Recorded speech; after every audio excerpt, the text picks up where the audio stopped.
All right. Hi, guys.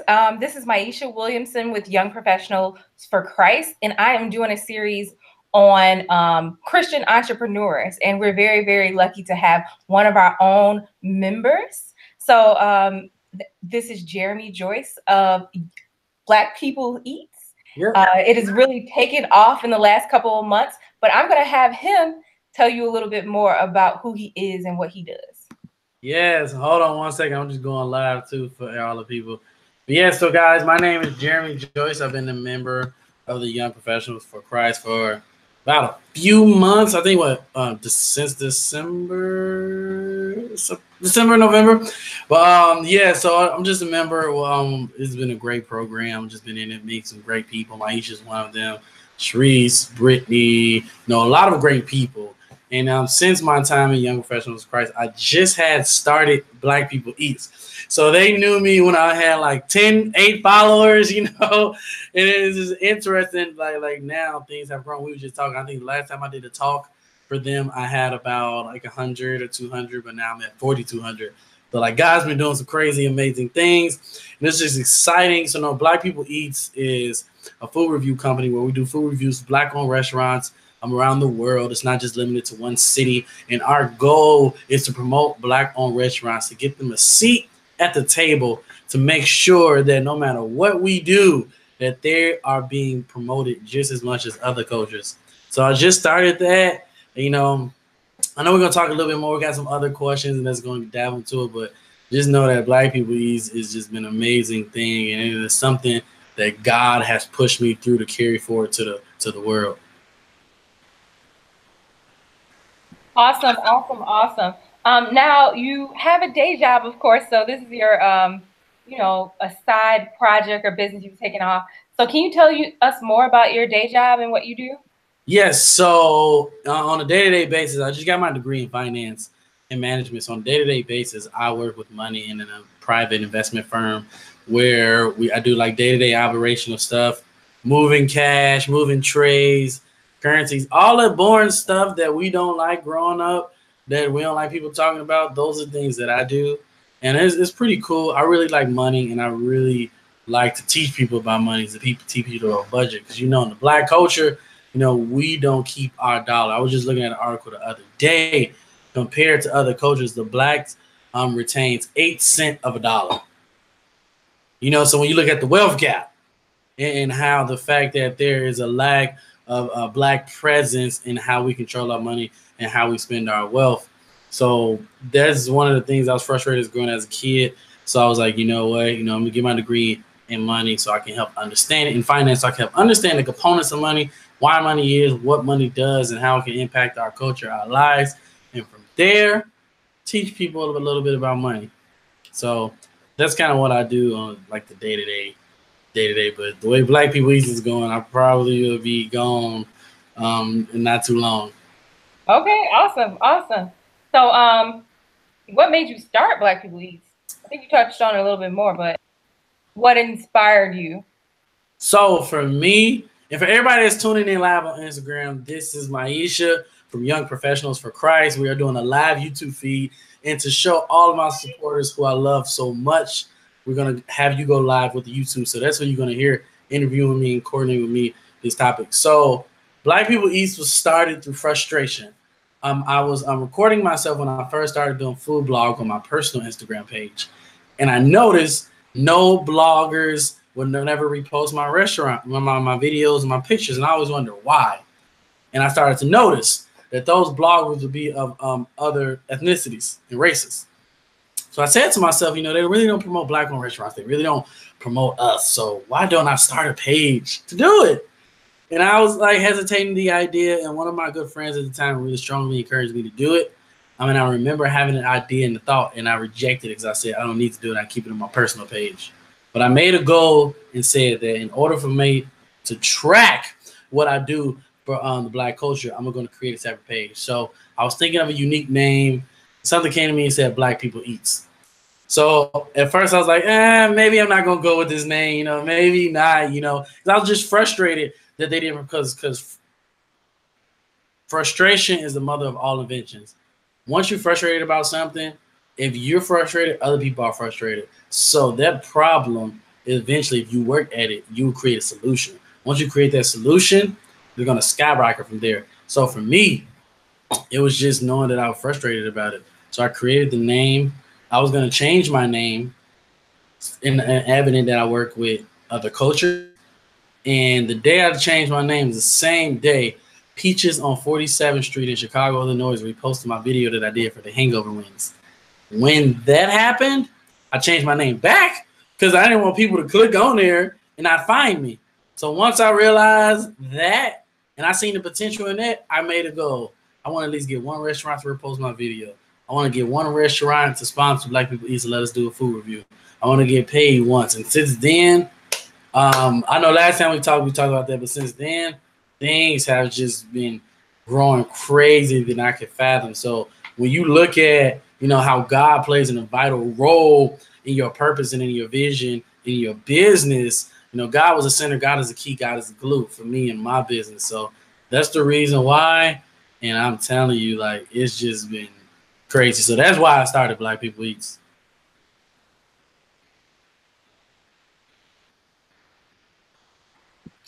I'm on mute. Hi, that's awesome. That's awesome. Do you think this business was God inspired, and how has God kept you through this business?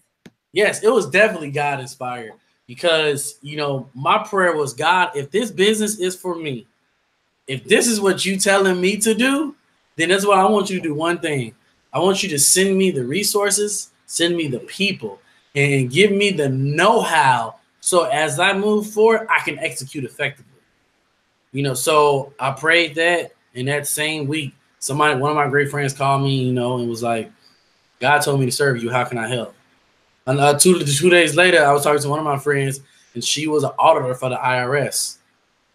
So now God is sending me people to help resources. So when you look at a business and you look at building a vision, you need a team, an effective team. And I pray God for that. If this is meant for me, give me a team. Send me the right people that can help build me up, that it will allow me to go forward. And he did that.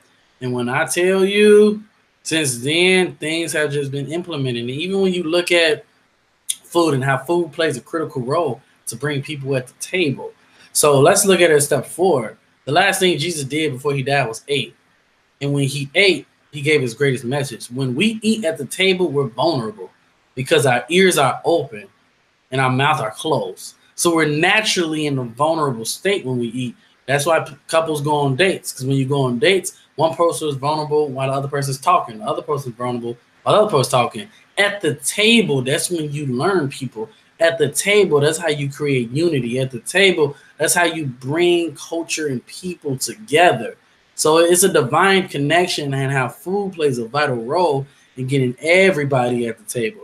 And once I realized the power of food and how food can bring all cultures to the table, how food can make unity in one at the table, that's when I realized what I'm doing is bigger than me. This is not just about a food review. This is about connecting owners with communities. Food connects communities. Food changes things. 2/3 of families don't eat family dinners anymore. So think about our next generation who doesn't sit at the table and eat dinner with their family. So when you look at things like that, it is important. Black People Eats is gonna be a stepping stone, not the only stone, but just a stepping stone for other communities, for other cultures to realize we need to get back to a place where we get people at the table. And the only way to do that is through food. I love it. I love it. I love to try different cultures. I haven't traveled much outside the country, but I like to try different foods from different cultures, like even Black cultures. Like in Chicago, we got Senegalese food, you know what I'm saying? We have South African food, we have West African food, we have Nigerian food, soul food, vegetarian soul food. And I feel like you can really learn other people's experience, Afro Latino food, all kinds of stuff. And you can really travel and learn about people through the way they cook and how they prepare things. So I really think that's awesome. And every, interview you share, you're sharing a little bit of soul of the owner, right? It's like a peek into the owner's soul and their heart and their creation. Like food is so much creation and love is put into what they do. So you're doing an awesome thing. Right. Yes. Food is art. Absolutely. And art comes from the soul. You got to look at this God, the creator of all things, right? He's a creator. In order to be an artist, you have to have a creative being, creativity flowing inside of you. So food is just a way to tap into our creativeness. Good food comes from the soul. You can feel what you eat. You can just feel it all in your body. Like there's a Chef B from Golden Gloves Cuisine. Me and him was talking about it. There's a chef. He does not taste his food. He literally can feel every ingredient. He can just feel it. And when you see the look on people's faces, if y'all go follow Golden Gloves Cuisine, you will be shocked to see that how good this food is, and he don't even taste it. He just cooks it and serves it because it's from the soul, you know. So movie Like Water for Chocolate, which Common's album was named after, but it's about a woman who cooks food, and you can feel her emotion in her food. So you try to make sure that she's happy before she cooks, or if she's in love, people can feel the feeling of love from eating her food. So if she's sad, people can feel that in her food too. And I think that's kind of true, you know, even though they dramatize it, but I think it's true. Yeah, food is true. Think about it like this: if a girl breaks up with her, if a boyfriend's tweaking, he messing up, you know, stuff, right? I guarantee you, he show up to your house or your job with your favorite chocolates, your favorite lunch item, your favorite thing to eat that warms you up, and it's vice versa. You know, your stomach, your food is a way to bring people together. And once I understood that concept of reality and understanding that Black people eat is more than just reviews, you know, and I'm having even other cultures go to these Black-owned restaurants. I'm having other cultures go to these restaurants because it is to show this is a culture who makes great food and people can come to the table. You know, we were enslaved. We took scraps and made them chillings, and now everybody like chillings. You know, we took little grain, add water, and made grits. Come on, you know, we created things that under suppression and under, you know, enslavement. So when you look at that, that is a way to bring people to the table. Ask yourself this: when we was in slavery, who was cooking in the house? It was us. You were, yeah. You know, so clearly our food has been the center and the core of families together, no matter what culture it is. So we just want to get back to that point, but in the right way, in the correct way, but everybody's sitting at the table. Well, excellent. Thank you for that. What advice do you have for people who are sitting on their ideas? So this that group or any. Oh, that's a good question. We're probably gonna spend an hour on this question. But this is what I say. And I'm gonna repeat our question. What advice do I have for people who sit on that gift? This is the thing. In Proverbs 18:16, you know, there's a scripture that I love to read. It says, your gift will make room for you and present you among great men. I think a lot of times we have a great idea and we sit on it. It's like we hesitate because we like being comfortable. We got to get out of the comfort zone. We got to realize if you have a unique idea, you're going to miss that shot if you never take it. My friend Ariane always tell me I remember when he quit his job when he was in college, he told me, I want to live my life knowing I took a chance and failing than not taking a chance at all. And I think a lot of times we're so comfortable and complacent that we don't want to take that chance. We don't want to take that risk. If you have an idea on the inside of you, if you have a fire and a passion, the world needs to be lit up with what's on the inside, and you need to bring it out. You know, and we can't just sit on everything. I'm gonna be honest with you. I sat on Black People East. I didn't even want to do it. You want to be honest with you? I said I'm not doing this until I get a camera. I'm not doing this until I get this and that and that and that. I don't know how I'm gonna do it. I'm by myself. I don't have food. Blah blah and all that stuff. We know it. One day I committed my mind. I'm just going to do it. I'm just gonna take a camera. I'm gonna record myself eating, and I'm gonna see what happens. If it's whack, I can stop. If it's good, I'll keep going. First video, I said it's never gonna get no more than 200 views. Next thing I looked at, it was over 350. That showed me that this is the beginning. So I want you to stop. Sorry, I want you to stop right there. now you said you weren't going to do it because you didn't have a camera. And as I speak with people, they have very similar excuses. Like, I don't have the right equipment, or I don't have the people to support. And I think you did the first ones with your phone, right? You use your phone. Yep. So what do you have to say to people who, like, I don't have the resources or the people to do it? There's no excuse. We are in a generation now where we go get what we want. Honestly, it used to bother me. Like, we have so much faith, but we don't want to apply any action to our belief of what we can do. And that's why a lot of us fail. So it used to bother me that I said, you know what? I'm not going to wait. I'm just going to start. When the Chicago magazine did the article on me, this is to show you what happened when you just do what you're supposed to do. The Chicago magazine did an article on me. I was still using my phone. When restaurants started allowing me to come in and do food reviews where they were giving me a lot of food items to try, I was on my phone. There are ways to do things so you can, despite the small beginnings. You have to realize, you know what? No matter what, I'm going to give this 100%. I'm going to give my best. I'm going to do what I need to do, you know, until I get what I can. But in the meantime, you can't make excuses. When you make excuses, this is what you're doing. You're hesitating. And when you're hesitating, you then fall off the rhythm of your life. And that's why a lot of us are set back. When you hesitate, you can't get on the rhythm. And when you miss the beat, you didn't miss your opportunity. So now, something that you could have been doing, you're not doing, somebody else did because you decided to pull back.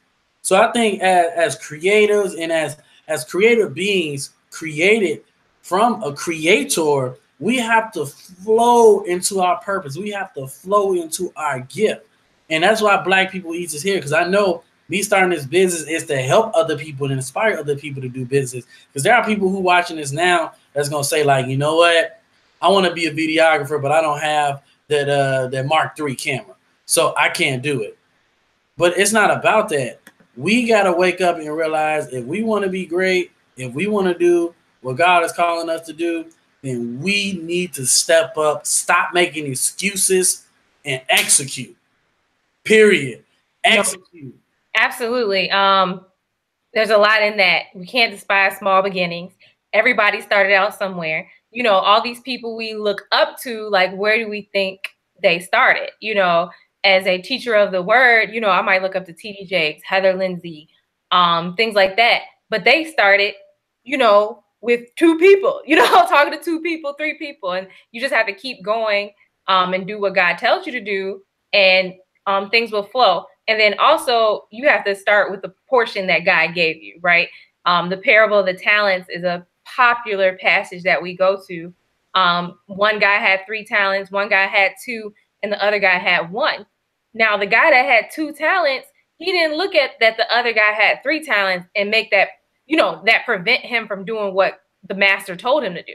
Mm-hmm. But the one that had 1 talent looked at everybody else's talents and let that prevent him from investing in himself or growing in himself or being obedient to what the master has told us to. When we look at what other people have or what we don't have and don't start, it's being disobedient to, you know, what God has told us to do. Right. So I just wanted to mention that. And my next question, tell me about any challenges that you've had along the way. Oh, there are definitely challenges. There's going to be challenges in everything we do. I remember reaching out to restaurants, you know, that wouldn't respond back. You know, so we have to just give it your all. Things is not going to happen overnight. Consistency is key to elevation. And when I first started, I had to realize, okay, you know what? I'm not going to get a lot of followers right away. My goal was to only get 100. I said, if I can get 10 followers a month, I am fine. You know, and some of the setbacks that I encountered or that I noticed is, you know, just I remember when I first started, you know, trying to find, because when you first starting something, you have to be around the right people to cultivate the gift. If you don't have the right people around to cultivate the gift, then you're still going to grow. Seeds grow in ground. It depends on if it's good ground or bad ground. So So the thing is, you got to ask yourself, am I around the right environment to be cultivated? When I was first starting out my gift, my mentor was encouraging me. I had a food accountability partner who was encouraging me. So a lot of setbacks that I experienced, I was bringing to them early. Posting a picture that only gets 2-3 likes when it's like a good quality, or posting a video that only gets like 6 views. So, but my thing was, no matter what the setback is, I am going to remain steadfast, consistent, and humble. I said, if I fail at this, it's not going to be because somebody outworked me. It's going to be because I didn't even do a good job. It's not going to be because, I didn't provide a spirit of excellence, carrying the spirit of execution. That was my thing. No matter what, I am not going to lose because of competitors. It's going to be because of me. I think that's really good. The next question I have, and I think you've had people sponsor some of your posts, or people sponsor food and things like that, or people sponsor events. Can you tell us a little bit about that and how you went about that? Yeah, so what I did was, I'll never forget this. So when I first started, I was going into restaurants, just paying for my food. I set up my cell phone, record the video, give people great energy and excitement, go about my day. This is what changed. The restaurant who reposted my video, Peaches on 47, they had reposted my video. So I decided to reach out to them.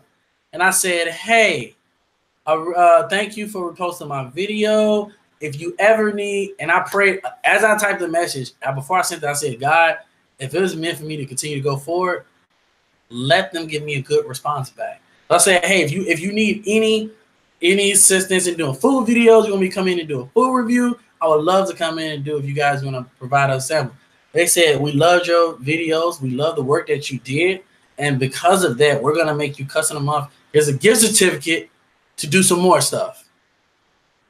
And I felt the joy, the internal happiness of that. I realized if they would do it to me and they believe in me, other people believe in me. The approach has to be right. The timing has to be right. And since then, I would just reach out to people, like, hey, Maisha's Milkshakes, I would love to come and do a review. Being honorable, being respectable, and to carry that, like we talked about, that spirit of excellence. People believe, they buy into you. If you have a successful company and successful vision, that means people buy into you. We can't always get so caught up on the product. Now, the product is good, but the person behind the product is key. That's why my new concept is service with a smile. Because we all know we can go places that got amazing food and their service sucks. And because of their service sucks, like sucky service is like a great steak dinner on a dirty plate. No, we wanna eradicate that perception of Black businesses and Black food industries, and to show that not only do we make great products, but we also have amazing service that'll blow you out the water. So when I start realizing that and just start having conversations, utilizing my people skills, relationship skills that God gave me, things just started to flow. Things just started to manifest. And next thing I know, I will go to a restaurant. Here goes 6 items I want you to try. I will go to a place. Here goes a whole lobster I want you to try. I will go somewhere. Hey, I'm about to ship you some cookies from St. Louis. Hey, I'm about to ship you some water from this place. I'm about to ship you some chips. I want you to review them and tell us if they're good or not. So things are happening because of execution, consistency, and the resources. But you gotta be consistent enough to do that. No, that's awesome. Consistency is key. A lot of times we stop when something doesn't go exactly as planned, or we didn't get as many views as we wanted, or we didn't get the money we wanted right away. And you got to keep going, keep going. And keep going, with God on your side. It's good to definitely pray before we do anything. So that's really good. Yeah. My next question is, what legacy do you want to leave on the earth? Oh, man, for me, legacy is this, honestly. So legacy is just being significant. Success is individual driven, but significance is figure out how you're going to make an impact on other people. I want to be known for helping being a planter in building other people and help cultivating other people to grow. Because legacy is lived through people. Students, I mentor students so they can create something that can be better than what I have. And then they will create something, and then the cycle would continue.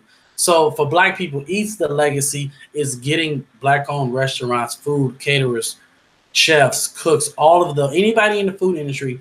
Black People Eats legacy is going to push them to the forefront so they can be at the finish line, just like every other race who creates cuisines and cultures in the food industry. That's what Black People Eat. For me as an individual, my legacy is just impacting the youth. The youth is our generation. They are the people who are going to push us forward, who is going to continue to perpetuate our generation, our culture. So just implementing youth, mentoring the youth, and start instilling those seeds. We actually currently working on anybody who's listening to my Instagram and his YouTube, we're working right now on an etiquette class to teach young Black men etiquette skills. So when you talk about legacy, yes, when you talk about legacy, you know, we're working on an event right now for little Black chefs. They have cooking shows for other cultures. Why not Black chefs? Giving them scholarships so they can go to colleges. Oh, the legacy is being built. So many things I can't even speak on because you guys are just going to see as time progresses. But the legacy is going to be impacting the culture and the community one meal at a time. That's the legacy that we want to live by, knowing that the food that we recommend are going to bring families, cultures, people together and back to the place where they have family dinner so they can talk about family values, cultural norms, societies, economics, all of those things, which helps shape our community. And also, you know, increasing revenue. Food industry in these Black areas is going to help economically provide us more resources. You know, when you look at our culture, we go everywhere to shop at but our own. You know, when you look at certain cultures, they're going into their town to buy their products to help their community. Now, I believe all cultures can collaborate. That is key. But in order to build locally, you cannot grow globally until you build locally. So if we all want to be unified as one for each unknown race, we first have to work in-house to figure out what do we need to fix in our house before we start building other cultures' houses, before we start building other people's houses. You know, and so that's what we got to focus in on. If we can help impact and create our community and invest in our community, then we will have the resources. Now we can have true competition within all of ourselves. Now we're on a playing field to where our resources are being equally divided and not just 80% over here, 10% over there, and we just get 1% of the resources. So that's a legacy that Black People Eat will leave behind. That's awesome. That's awesome. I really love what you're doing. I really admire that. So that's really amazing. And it's important we think about legacy and future and, you know, what God has for us to do. So that is really good. And this, well, second to last question, but what advice do you have for people who say they want to live in their purpose, but they don't know what God is telling them to do? If you don't know what God is telling you to do, you need to find you somebody who is moving that you see as a great ethic and live their life purposeful. Take that person and say, you know what? I don't know what I want to do, but the best thing to do when you don't know what to do is serve. Serve is key. Servanthood is key. So, I mean, being a servant is so key. When you look at all the great jobs, when I went to Punta Cana, the number one job to have was a servant. You know, and it's like when you serve, what you're doing is you're willing to put your own ego aside to help build somebody else's vision. And through that, your purpose can be revealed. So if you're sitting at home and you say, you know what, I don't know what I should be doing, take some time to go volunteer for an organization. Go volunteer to do something in the community. Go volunteer to help a young person. Go volunteer to help at your local church. There are so many things that you could be doing. There's a resource that I would recommend. My mentor made me take this test, so I thank God for him. It's called Strength Finder 2.0 by Tom Rath. It's a white book with red letters. It makes you take a psychological assessment and it gives you your top 5 strengths. Within those strengths, you can then see who you are at the core, figure out what things you excel well in, and figure out what strengths can I apply to life to figure out what I'm good at. A lot of us don't know what we're good at. If you don't know what you're good at, ask yourself this question: what value do you bring to the table? If you cannot answer what can people pay me to do, then you need to do some self-reflection. Look at yourself in the mirror and ask yourself, what are you good at? Or what do people know you as? You know, what makes you stand out amongst this entire world? Why would people go to you in a room versus the next 50 people who applying for the same job? For me, I know it's my energy. I know it's my charisma. I know it's the atmosphere that I carry and the passion that I carry. A lot of people are not passionate. They're not optimistic. So you got to figure out what makes you stand out and operate in that. The worst thing to do is try to operate in your weakness. You hire an expert in your weak area. But in your strength, you excel in. I'm talking about if you an executor, you better be the best executor in the room. Nobody better be able to execute more than you. So I'm telling you, if you can do that, it is again, the book is called Strength Finder 2.0 by Tom Rath. Go buy it. It is an amazing book. This book will really, really, truly help you. And also prayer. Now, prayer is key. Getting an answer from God and asking, like, what is my purpose? Before Adam, I don't even want to go there. Me and Maisha got a lot of history together. We didn't have some great talks. But before Adam found a wife, before God gave him a wife, God gave him purpose. Purpose comes from being in God's presence. Because in the presence of God, you hear his voice. And when you hear God's voice, you have the heart of God. When you have the heart of God, you can operate in what God is giving you to do. Purpose is known from the maker of a thing. As humans, we were created by a maker. So the instruction manual gives us a guide, a rubric, a navigation on how to operate a thing, a person, place, thing, or idea. So in order for us to operate as humans, we have to know what our purpose is. And we got to talk about who our purpose comes from. And that's a whole, man, you can go there, but I know we got to go. We ain't going to do that to them. Just know your purpose will be known in serving. I served my mentor great happily for 8 years. And my purpose is just now coming to fruition. Now, I served my pastor for years. And now I am seeing manifestation come out of what I've been waiting in on. And I've missed the rhythm a couple of times. I should have been doing what I've been doing. I missed that rhythm. Me, because I was hesitant. I was scared. I was nervous. I was sitting down. I didn't know if I wanted to do this. I didn't know. I didn't want to take that leap, that step. But for anybody who's sitting on their purpose, right now, real talk, go in your room, write down, what are you good at? What can people pay you to do? When people look at you, how are you going to stand out? Who are you at the core when you peel back all of the layers? Black People Eats is a ramification of me as an individual, pulling back all the layers to figure out, hey, I love talking about food. You know what? I think, when me and Maisha had our meeting about a young professional, we were just talking about food. And I said to myself, even if I don't make no money, I can start a company, write off everything that I'm paying for, and get all my money back. So I said, why not should I talk about food? I love food so much, that's all I talk about. Why not record myself on accident and see what happens? You have to, the law of attraction is so key. You have to be able to output. You're always going to input what you output. If you output excellence, you're going to receive excellence. It may not come right away. It may not come when you want it, but it's going to come on the time that is necessary. So stop sitting on your gift. Stop sitting on your purpose. Black People Eats is a ramification of moving and no hesitation, not being scared, letting go of fear, letting go and embracing the unknown. That's one of the keys. You have to embrace the unknown to live a purpose-filled life. I think everything that was really good, and I want to highlight a few points. The one where you said work in your gifting and outsource to other people. And I just have a story about that. I was telling one of my friends today, she said she's not good at following up phone calls. I was like, then hire somebody else to do it. You're good at everything else? She's like, no, but I should be able to figure it out. I should be able to follow up phone calls. But I'm like, are you going to do it though? Just pay somebody else to do it, and then it'll get done. The same thing with social media. Like I'm not amazing at social media.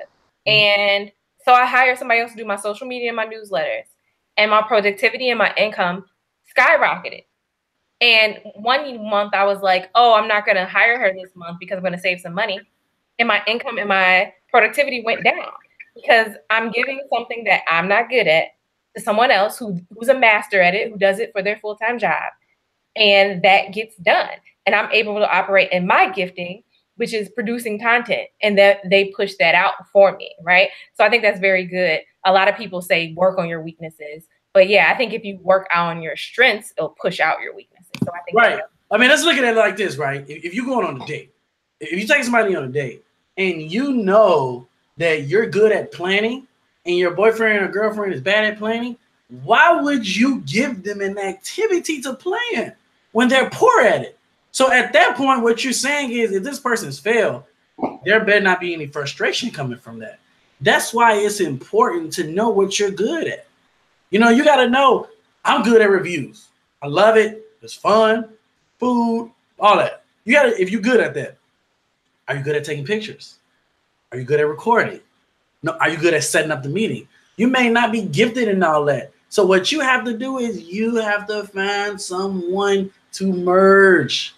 And as millennials, and this is the problem, and especially as us as blacks, we're so secretive about we want to hold things so much close our purpose that we scared to build a team. We scared to let people in, and that's why we do not grow. We do not think in systems. We own a job, which is a small business, but we don't own the system. Right. Systems talk about big business. Systems are when you're not there, what you own operates. Ask yourself this right now if you're an entrepreneur. Does what you own, can it operate without you? If it cannot, that means it is a small business, and that means that you need to work on systems, building the right processes in place. So when people come, like right now, as I get team, as my team is growing consistently, I'm teaching people how to operate in that gift, giving them the creativity to do things, because that is the only way teams and things can be built. That's the only way that things will grow. And we have to get out of that scare of holding our activity in. What's for you is always going to be for you. Nobody can take what's for you. You know, there's going to be other reviews who come after me. They're going to have a different sound. They're going to be unique in their own way. But you don't worry about that. It's not about competition. It's about collaboration. And then we have to use our platforms to help each other. Platforms are meant to share. You know, we're meant to dominate the earth, not other humans. We have to help each other. We have to be on one accord. So my goal is to help the food industry, but I'm starting with my own community because I see that there's a flaw in why we're not promoted. There's a flaw in our service. There's a flaw, you know, how we serve our own people. And I see an issue, and I'm not going to run away from that issue. I'm going to run to the issue, come up with the team, and come up with creative ways to fix this so we can become unified once again. And then you can talk about now other families, other cultures, and coming to the table. So that's awesome. That is so awesome. Thank you, Jeremy, and thank you for everything you are doing. This is so awesome and so needed in our community. And I love to see your trajectory and how you have just basically blown up. It's a very much an inspiration. And thank you for being an inspiration to our group and everyone that you serve. Where can they find you online? Yes, so everybody can find me. Mainly, all of my food reviews can be tuned in on Black People Eats at Instagram, Black People Eats at Facebook, and we also have the website now. I'm being built. I'm working on videos for you guys. BlackPeopleEats.com. And I also have a YouTube channel now, Black People Eats TV. So it's going to be full blogs, a little bit more of my personality on my way to restaurants, trying out the things, a little more commentary to just show people my, great personality, the life behind the foodie, the life of a Black foodie, the real life, showing people outside of restaurant. Because it's just important. We have to show people, and that's another thing is entrepreneurs, don't hide who you are. Show people who you really are. People buy into you. People buy into your vision. So you always got to show people who you are. Give people your authenticity. Give people your realness. Give them the raw, real you. Don't give them the fake. Don't give people the fake. If you fake, it will come out. Be authentic. be real. It's important for your legacy. Absolutely, absolutely. Thank you so much. Also good. And next time I'm in Chicago, we got to go get something to eat. So I will see you soon. Yeah, you know, because of Detroit, I mean, Detroit got some good food, but there's no better food than Chicago. I mean, that's true, but you gotta come. You gotta come. Let me take you to some places. Maybe, I'll be your Detroit correspondent. How about that? There you go. And actually, you know what's crazy, guys? My team has expanded to other cities. My team has expanded to other cities. So right now, what we're doing is we're doing food reviews in other cities. And matter of fact, Darius Cooks just joined in. So if you don't know who Darius Cooks is, I met this man 3 years ago. I was sitting in a conference. And here's one of the reasons, too, why my brand is being built. I heard him say, before you sell a product, you need to have a brand. And I didn't understand it. And when he explained it, it made so much sense. Sometimes we don't figure out who we are. Yep. What are we trying to give to the world? We focus on, hey, I have this lotion or I have this great seafood spot. But we don't talk about what brand is the seafood spot going to be known for. Yep. And for 3 years, I watched it and I understood branding and I understood how am I going to brand myself? How am I going to present myself to the world? How am I going to give myself off? And then you add price on fun, because at this point, once you build a brand, then you can release a product. Yeah. No, that's good. That's good work. Good work. Thank you so much. And we really, really appreciate you. And we will see what great things you're up to soon. Yes, I'm always going to be here to support you guys, because you guys was here when I was like all the way at the bottom. I'm talking about it was only a few little people here. But now, God has opened our business. Now we're over 4,200 followers. We only been doing this 7 months. Yeah. So that's just to show you, if you be consistent, you build your brand and you show people authenticity and you excel in your strength, doors will just open out of nowhere. We're talking about, it's no reason that I should have been on WGN only doing my business for 6 months. That's awesome. There's no reason. And I'm going to tell you this, when you do what you're supposed to do, people are going to sponsor your company. People are going to sponsor your entrepreneurship. People are going to say things like, hey, Maisha, this will be a great opportunity for you. Or, hey, such and such told me about your business. We would love for you to come in and do an interview. We would love to fly you in to do this. That's what's going to happen. When you operate in your purpose, excel in your gift, have a great brand that people know you by. After that, that's how you know it is moving and you are doing the right thing. All right. Yeah. All right. Thank you so much, Jeremy. We really appreciate you. Have a good night. All right. See you later, Maisha. All right. Bye.